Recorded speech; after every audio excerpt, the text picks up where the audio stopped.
kuatkan hati. Negeri ini memanggilmu kawan. Belajar bergerak berbagi untuk negeri. Guru penggerak majukan pendidikan. Guru penggerak menghamba pada murid. Kreatif rancang pembelajaran. Hargai potensi, tingkatkan prestasi.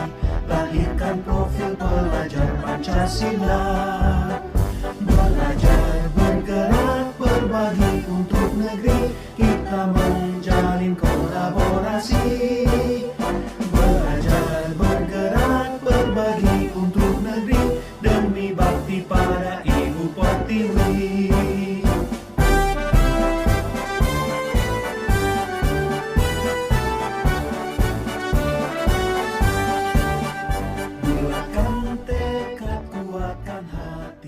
Tadi mindfulness harus dilatih ya Bapak Ibu dan ditumbuhkan.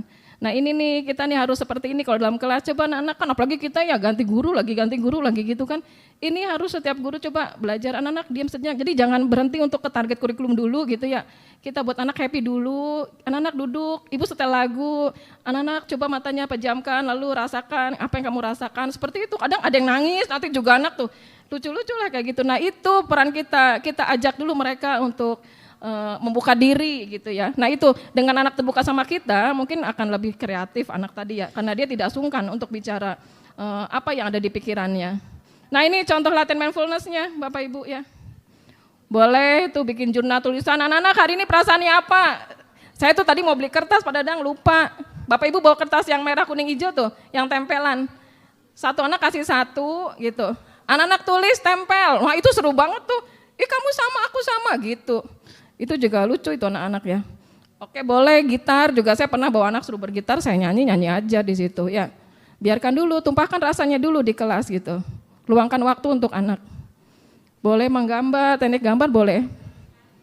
Ada yang pernah gambar, ibu gambar apa kata anak, kan suruh gambar di kelas. Ibu gambar aqua yang berisi air separoh gitu. Terus apa maknanya Bu? Iya. Kenapa ibu gambar botol? Gambar aqua ini botol isi air karena ibu adalah guru, ibu ingin menjadi sumber kehidupan seperti air gitu. Kan anak seperti itu, anak diem. Kamu gimana gitu? Seperti itu. Akhirnya anak pun paham. Bapak Ibu kemarin saya juga di kelas gambar, saya nggak nyangka anak luar biasa karena saya mungkin karena kedekat ya secara emosional, dia tahu kebutuhan saya. Saya bilang anak-anak kalau ibu lagi di depan tolong dipoto atau disutingkan untuk laporan ibu gitu. Sampai bikin video untuk guru penggerak pun mereka pernah merekam dan saat literasi di sini saya nggak nyuruh dia untuk merekam saya, tapi dia mau merekam lalu kirim Japri malam tuh, ibu ini video ibu gitu, ini kan buat kebutuhan ibu. Itu anak sampai seperti itu tahu kebutuhan saya gitu ya, karena mungkin karena kita punya kedekatan emosional sama anak. Itu pengalaman saya Bapak Ibu yang sekarang saya kagum gitu dengan anak gambar yang perhatian sama gurunya. Kebutuhan gurunya apa dia tahu dan dia sediakan. Kemudian, nah ini Bapak Ibu dengan mindfulness, kemudian mindfulness ini dengan menerapkan 5 KSE tadi akan timbul apa Bu Obi ini saya takut baca salah nanti nih. Well-being ya, well-being. Nah well-being itu apa Bu Obi? Iya, intinya apa sih Bapak Ibu? Kesejahteraan sosial di sini. Timbul kesejahteraan di mana ada nyaman, aman di sekolah, anak-anak seperti itu. Jadi kalau kita mindfulness dengan 5 KSE tadi akan timbul well-being ini. Ya, anak-anak nyaman dengan kita, nyaman di sekolah. Jadi insya Allah kata Pak Andi, Bu Is jam 9 anak udah keluar padahal ada kegiatan gitu. Nah ini harus kita tumbuhkan Bapak Ibu ya. Kita sengaja kita buatkan mindfulness ini kepada anak-anak. Di sini kondisinya katanya memiliki sikap yang positif terhadap diri sendiri dan orang lain. Kemudian dapat membuat keputusan, mengatur tingkah lakunya sendiri, kemudian bisa memenuhi kebutuhan dirinya, kemudian menciptakan dan mengelola lingkungan dengan baik, memiliki tujuan hidup tuh yang paling penting. Anak-anak kalau punya tujuan hidup pasti nggak akan macam-macam ya, dia akan konsentrasi sama tujuannya. Nah kita arahkan seperti itu Bapak Ibu. Kemudian membuat hidup mereka lebih bermakna. Kenapa kita harus menuntun? Ya kita bikin kreativitas pembelajaran yang membuat anak lebih bermakna, anak pengen tahu, timbul kreatif gitu ya. otomatis anak akan terus berusaha untuk meningkatkan kemampuannya. Nah, di sini berusaha mengeksplorasi dan mengembangkan dirinya. Nah, ini Bapak Ibu, dengan well-being optimum, seseorang memiliki kemungkinan lebih tinggi untuk mencapai prestasi akademik yang lebih tinggi. Iyalah, kita kalau senang kan belajarnya senang juga Bapak Ibu ya, gitu. Kemudian kesehatan fisik dan mental lebih baik, memiliki ketangguhan dan terlibat dalam perilaku sosial yang lebih bertanggung jawab. Yang paling penting menghilangkan stres Bapak Ibu ya. Nah, ini implementasi PSE-nya. Ini tugas saya Bapak Ibu, harus menguatkan 5 KSE pendidik dan tendik, tenaga pendidik. Nah, ini saya sangat sulit kalau saya sendiri gitu. Makanya saya butuh teman-teman penggerak yang lain membantu saya. Saya tuh harus membuat komunitas praktik gitu Pak Dadang, praktik baik di sekolah, karena mungkin pandangan pemerintah sudah terlalu jauh ya kita itu. Ini yang paling penting ini, menciptakan iklim kelas dan budaya dan kebijakan sekolah nanti munculnya seperti itu. Oke Bapak Ibu, nah untuk tenaga pendidik nih Bapak Ibu nih yang harus kita kuatkan ya. 1, menjadi teladan. Kemudian terus belajar ya. Jangan berhenti belajarnya Bapak Ibu, terus aja kita ikuti zamannya. Kita ikuti anak-anak zamannya nih seperti apa, jangan merok kedeweng kata orang Sunda Pak Dadang ya. Rakitu baheula kitu wae teu ganti-ganti. Nyantos wae ulah di zaman ayeuna ulah megang HP deui gitu, ngulek wae dina coet tah kitu nya. Ya saya kecewa aja. Kemudian harus berkolaborasi nih Bapak Ibu, kolaborasi paling penting nih, makanya MGMP nih harus dikuatkan lagi Bapak Ibu ya. Kolaborasi kita nggak bisa jalan dengan sendirinya gitu, seperti itu. Termasuk IPAS juga udah kabur semua. Oh Bu Eni masih, makasih Bu Eni, ini senior saya yang harus saya teladan nih, terima kasih Bu Eni. Nah ini menjadi teladan itu memodelkan Bapak Ibu ya. Oke lah, ini kayaknya nggak perlu Pak Dadang ya. Oke. Nah ini kesadaran diri ini apa aja sih Bapak Ibu? Identifikasinya ada 6 emosi. Pertama ada apa nih? Takut, marah, muak gitu. Takjub, sedih, dan bahagia. Nah ini nih kita gali kepada anak-anak. Anak-anak hari ini sedang apa gitu ya. Kayaknya mah kayak basa-basi ya, tapi penting emang itu tuh ternyata ya. Itu sangat mendasar. Kalau kita ngelajarin fisika sampai ngablek, kadang anak ya udah keluar situ lupa. Tapi kalau kita dengan numbuhin ini akan melekat sama anak. Nah kemudian, nah ini saya bilang tadi Bapak Ibu, manajemen dirinya dengan cara stop. Stop itu S-nya adalah stop, take a breath. Take a breath itu apa Bobi? Ambil nafas ya. Berhenti sejenak. Kalau lagi marah gitu Pak Maman, dengarkan Pak Maman.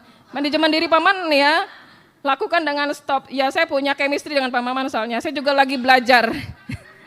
Saya lagi belajar pelan-pelan menyadari, untung saya masuk penggerak, jadi dendam saya ke Pak Maman agak menurun Pak Dadang. Saya harus take a breath. Ya, stop, berhenti sejenak, saya ambil napas, lalu saya observe. Amati sensasi pada tujuan perasaan, pikiran dan lingkungan saya, pandang jauh dulu saya kemana nih. Kalau prosesnya selesai dan lanjutannya bagaimana. Seperti itu Bapak Ibu, ini penting banget ya. Guru bahasa Inggris KB nih Pak Dadang. Nah ini, ya efeknya ini Bapak Ibu nanti kalau mau PPT-nya bisa saya bagikan. Nah ini kesadaran sosial, berempati, nah ini itu juga harus ini ya. 3 pertanyaannya ini, apa yang dirasakan orang tersebut gitu, apa yang buat kamu demikian gitu. Apa yang mungkin akan kamu lakukan? Nah ini ada di teknik coaching Bapak Ibu kita ternyata salah paham ya. Saya belajar coaching ternyata kemarin ilmu terbaru saya di modul yang terakhir tuh, bukan modul terakhir, modul ke-7 ada materi coaching. Ternyata coaching tuh bukan ngajarin. Kita tuh jadi coach, mendengarkan coaching. Kita tuh hanya menggali, terus aja bertanya. Tidak boleh kita ngeluarin statement itu. Saya baru paham ternyata. Oh saya salah ya. Nanti ada lagi teknik coaching, konseling, mentoring. Nah itu beda. Kalau coaching tuh kita tuh mancing teman-teman untuk apa yang ada digali di potensi kamu apa. Kita nggak boleh tuh ngasih, oh kamu tuh harus begini, tuh salah ternyata. Pikir saya coaching gitu Pak Dadang. Diskusi gitu ya, ternyata bukan diskusi, tapi kita mendengarkan teman, hadir sepenuhnya untuk teman gitu. Menggali apa yang dia rasakan, kita gali masalah apa yang dia dapatkan, sampai dia tuh harusnya menemukan solusi sendiri. Solusi itu bukan dari diri kita. Itu kemarin ilmu terbaru, nanti mungkin di lain waktu bisa saya sharing ya Bapak Ibu ya. Kemudian juga banyak tuh posisi guru yang kita juga menurut saya belum benar gitu ya. Di mana nanti ada 5 posisi guru juga. Seperti apa sih guru itu gitu. Lain waktu Bapak Ibu ya. Nah ini keterampilan berelasi nih, ini yang paling penting banget ya Bapak Ibu ya. Kita dengan teman harus saling berelasi tadi. Nah relasi ini ada 3 cara, ada yang 3C, clear, confident, calm ya. Kemudian I message. Nah ini yang sering dilakukan biasanya apa Bapak Ibu? You message gitu kan, kita kalau ketemu anak salah gitu, kamu gitu. Saya pun sama pernah gitu, ternyata oh saya salah. Pikir saya guru hebat, ternyata saya udah belajar di penggerak, saya bukan apa-apa gitu ya. Ternyata I message itu ngajak anak untuk bicara, ibu tuh sangat ini gitu, kenapa ya gitu. Jadi bukan kamu tuh gitu, ya Pak Maman ya. Jadi I message itu nuansa emosinya lebih positif, tidak memojokkan lawan bicara gitu ya. Nah itu malah membukti menyampaikan pesan, membangun komunikasi lebih lanjut. Malah mungkin kita bisa mencari itunya dia ya, apa gitu. Nah ini I message nih Bapak Ibu ya. Nah kemudian di hubungan relasi tadi ada aktif, konstruktif, responding, yaitu cara beraksi terhadap peristiwa baik dengan cara merespon aktif dan membangun interaksi lebih lanjut. Dan teknik komunik ini dapat mendorong terjalinnya relasi yang sehat dan suportif. Nih coba Pak Tasmat. Pak Tasmat coba Bu Lena kasih mic dong Pak Tasmat boleh. Kita coba bacakan nih Pak Tasmat. Nah yang jadi anaknya Bu Jena boleh. Bu Jena, berdampingan Bu Jena. Ini ibu yang paling semangat, saya suka dengan Ibu Jena, luar biasa Bapak Ibu, keren. ID-nya pengen tahu, kepo banget Ibu Jena ini.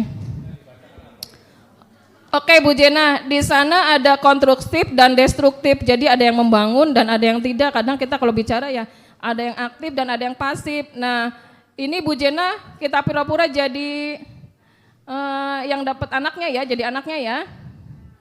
Jadi muridnya Bu Jena, Bapak jadi gurunya. Yo, Bu Jena baca yang atas Bu Jena. Nanti Bapak yang konstruktifnya ya. Atas yang mana, Boys? Bu, Pak. Pak, berarti Pak. Pak, aku lolos seleksi lomba nyanyi tingkat provinsi. Cihi, ayo. Lihat Pak Tasmat dong, Bu. Dilihat Pak Tasmat, mic-nya enggak ada lagi pada. Yo, Bapak, Bu Jina jadi murid, Bapak jawab dengan aktif ya. Ibunya berhadapan ke Pak Tasmatnya. Terus, yang mana Ibu bacanya? Saya yang mana Bu? Bacanya yang mana? Yang itu, wah keren gitu. Bapak yang kontrasifnya seperti itu. Oh iya. Bu Jena.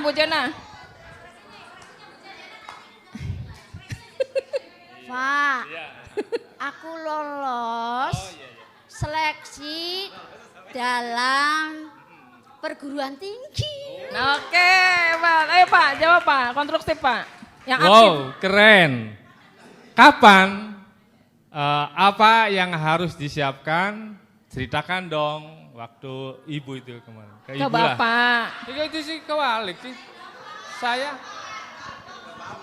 Ke Bapak dong. Diulang Pak. Ibu nanti 2 kali ya. Ibu Jena lakukan lagi lalu Pak Bapak jawab yang positif, yang pasifnya, ya.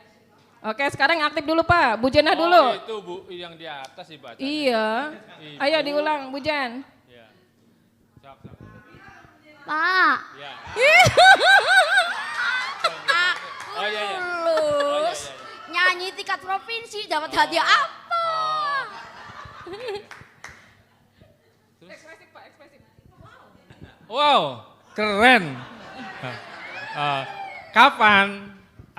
Apa yang harus disiapkan? Ceritakan dong ke Bapak. Loh, Oh iya. saya kan harus izin dulu Pak, nanti kasih hadiah ya Pak. Oh, ya.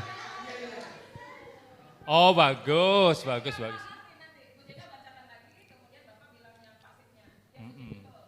Aktif. Pak, aku lulus dalam lomba nyanyi provinsi, dikasih hadiah dong. Oh bagus.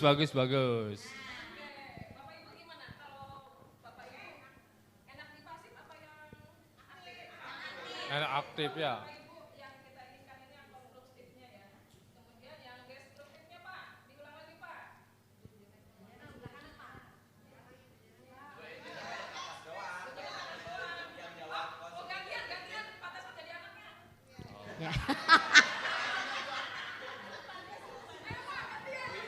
Jadi gimana? Ah. Bu, aku lulus seleksi lomba menyanyi tingkat provinsi. Oh, keren anakku.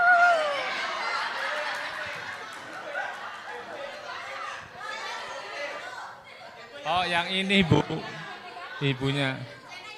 Oh, yang Oh. negatif itu gitu. Yang positif. Ulangi. Iya. Bu, aku lolos seleksi lomba menyanyi tingkat provinsi, Bu. Loh, kok nggak izin dulu sama ibu toh, Nak? Terus. Nanti nilai sekaliannya. Sekolahnya? Nanti Oh. nilai sekolahnya turun. Kamu tugas-tugas sekolah aja keteteran, Nak. Kamu tugas sekolahnya sekarang harus ikut yang pentingnya ya, Nak. Oh, gitu.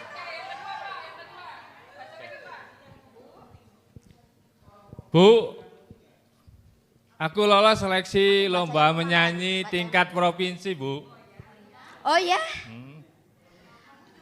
Mama juga dulu pernah ikut sampai tingkat nasional, Nak. Makasih Bu Jen yang Pak Tasma, tepuk tangan Terima kasih. Bapak Ibu. Hebat ya, ini banyak improvnya padahal nggak begitu ya. Kenapa? Ini emang SMK mah ada, saya kayak ngajarin ini tuh bingung Bapak Ibu disuruh Pak Dadang, Bois nanti ngisi materi. Aduh Pak Dadang saya tuh ya teman-teman udah hebat semua gitu. Saya mau ngajarin apa? Nah Bapak Ibu lihat di tadi ya, kalau konstruktif yang aktif bagaimana Bapak Ibu tadi? Aktif membangun ya. Mandek. Melemahkan mental. Iya, anak mau curhat apa gitu kan, mau ngomong apa, bapak ibunya udah, iya, oh bagus gitu doang kan, udah putus ceritanya, kita tidak bisa menggali anak lagi gitu ya. Kemudian ada yang destruktif, nah itu juga sama apa tuh, aktifnya tapi menghambat ya, loh kok gitu. Nah kita paling sering di mana sih bapak ibu? Saya kayaknya paling sering di aktif destruktif ya. Oh saya juga pernah, bukan, saya di mana ya?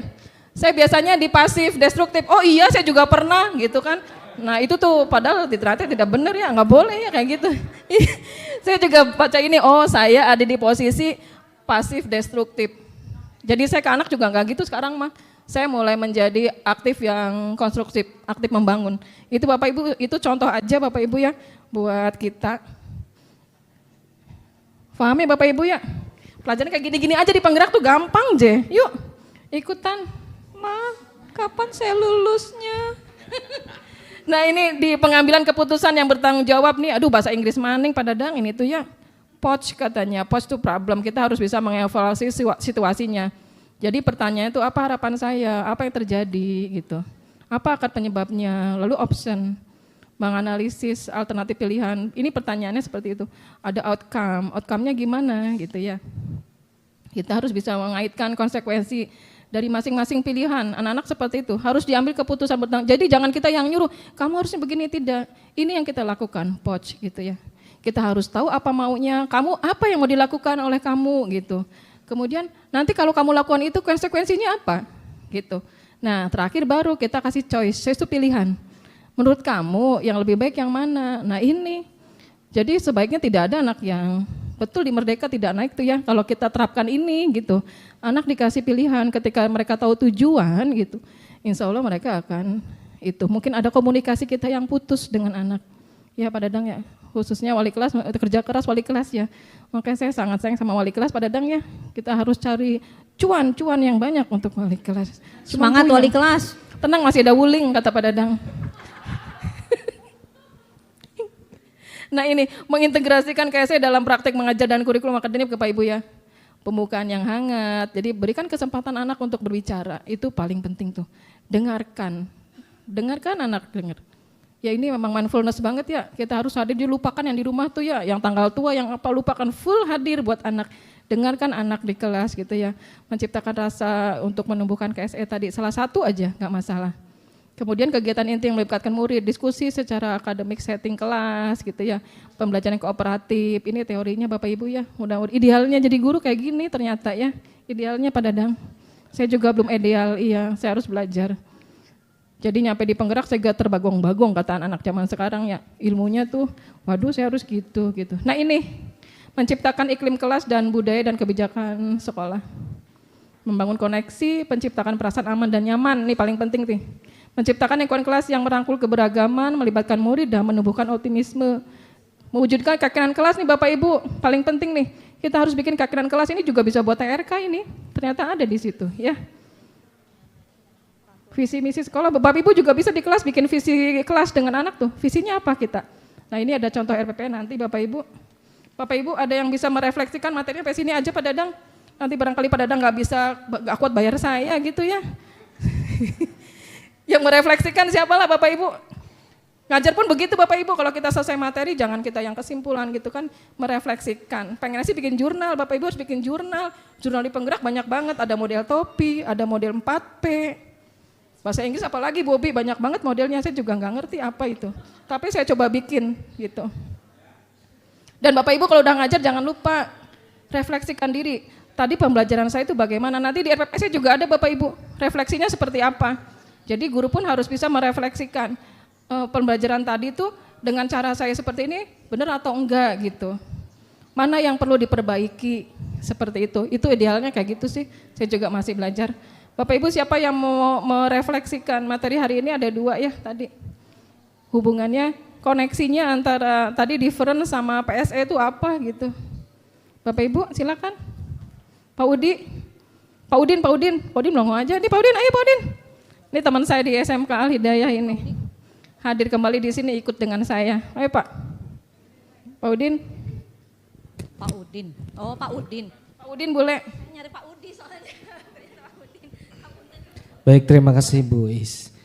Yang saya dapatkan pada hari ini di materi Bu Is yang pertama adalah mengenai materi pembelajaran berdiferensiasi, bahwa dalam pembelajaran kita harus melakukan beberapa proses tahapan sehingga tujuan pencapaian pembelajaran tercapai. Mulai dari menganalisa, ya, kemudian dalam tahap proses pembelajaran kita membuat sebuah konten, kemudian ada membuat proses, ya, prosesnya, dan kemudian produk sesuai dengan tujuan pencapaian pembelajaran. Nah, kemudian cek sebagai teks, cek.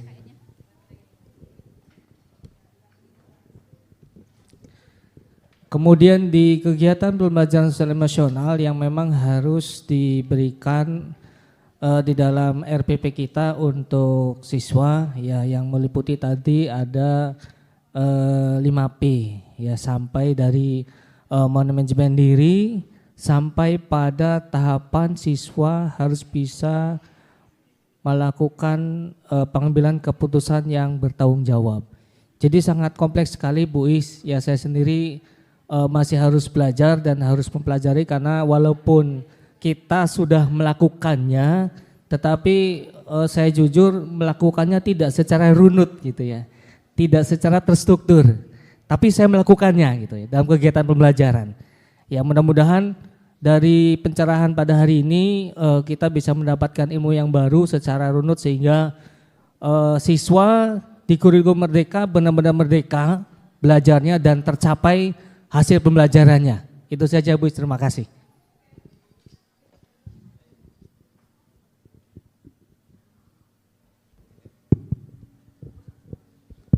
Oke, terima kasih Pak. Tadi merdeka, kemudian tujuan tercapai ya Pak. Bapak Ibu kasih aplaus dulu ya buat Pak Udin, luar biasa. Oke, ini ada lagi Bapak Ibu yang mau merefleksikan kegiatan hari ini? Bu Hera barangkali. Bu Hera baru datang boleh. Iya, nanti dia refleksinya yang tadi konstruktif. Oh, habis PGRI, ya hebat Bu Hera. Ke Pak Dadang mau merefleksikan Bapak Ibu. Baik, terima kasih Bu Is. Kalau saya mungkin refleksi dari apa yang disampaikan Bu Is. Pertama, di pembelajaran diferensiasi ini sebetulnya tadi seperti yang sudah kita bahas bersama dan melihat dari teman-teman bahwa teman-teman sebenarnya sudah biasa melakukan ini, dan tadi juga saya sepakat dengan yang Pak Udin bahwa hanya mungkin ada bagian-bagian yang kita jadi miss begitu ya, karena tidak terstruktur barangkali. Kemudian empati mungkin di di pembelajaran emosional itu sangat penting. Mungkin kita juga belajar pengalaman dari yang kemarin dari Pak Dr. Charlan.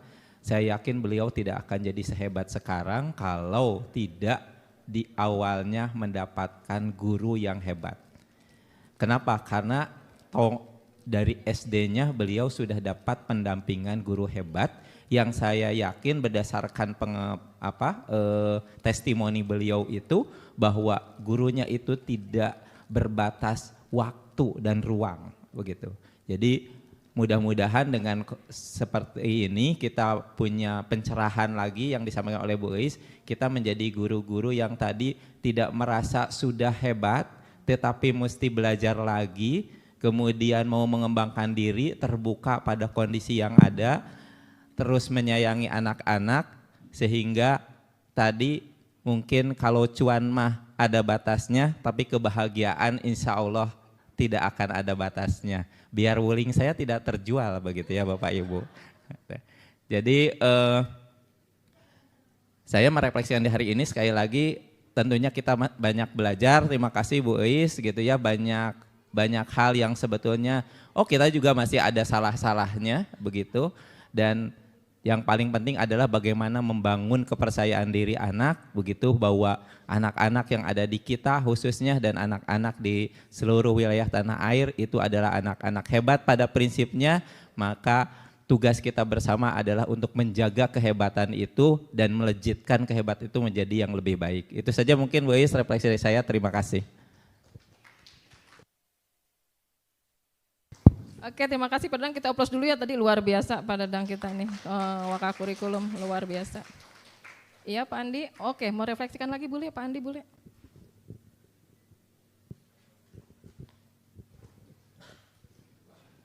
Mana bapaknya?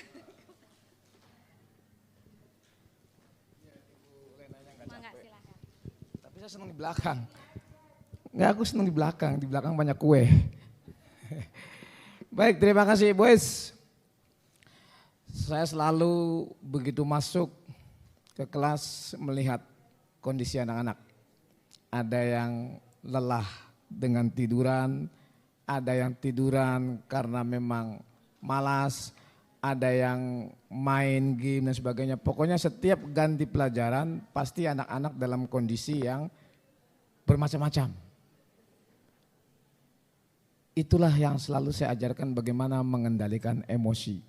Jadi di BK itu ada materi pengendalian emosional, emosi. Nah itulah selalu kita ajarkan bahwa emosi tidak hanya marah, tapi emosi itu rasa senang, rasa sedih, rasa apa dan sebagainya. Intinya anak-anak itu perlu diajarkan tentang pengendalian emosi. Karena apa? Justru pendewasaan ada di sana.